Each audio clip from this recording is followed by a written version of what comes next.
Mga kakibat, formal na pong nag-convene ang Senado bilang impeachment court para sa paglilitis kay Vice President Sara Duterte. Inatasan ng korte ang bise na sumagot sa reklamo sa loob ng 10 araw. Umugong naman ang panibagong kudita umano sa Senate leadership pero napanatili ni Senate President Alan Cayetano kanyang posisyon. Ngunit nadagdagan naman ang miyembro ng minorya. Narito ang aking report. I will do impartial justice according to the Constitution and laws of the Philippines. and the laws of the Philippines. So help me God. So help me God. Sa panunumpa ni Senate President Alan Cayetano bilang presiding officer, mag-alas 4 na Lunes ng hapon, formal na nag-convene ang Senado bilang impeachment court para dinggin ang articles of impeachment laban kay Vice President Sara Duterte.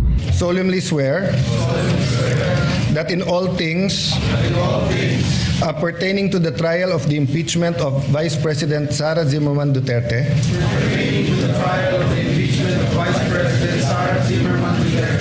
Sabay-sabay din nanumpa ang mga senador na magsisilbing hukom suot ang kanilang impeachment robe.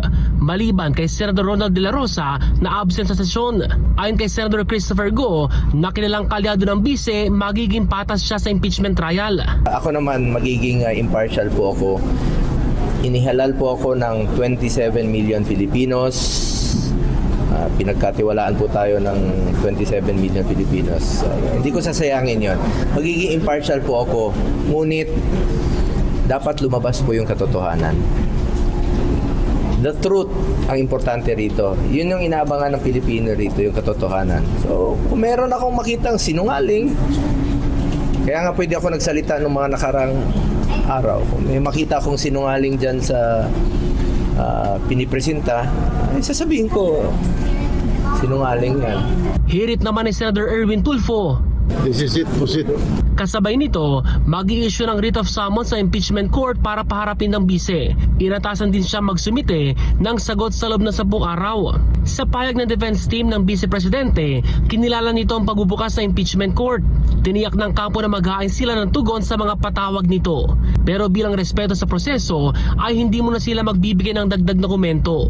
May 30 na may transmit ng Kamara ang articles of impeachment sa Senado sa reklamong maling paggamit ng confidential funds, hindi may paliwanag na yaman at pagbabanta sa buhay ng Pangulo at ilang kanak nito.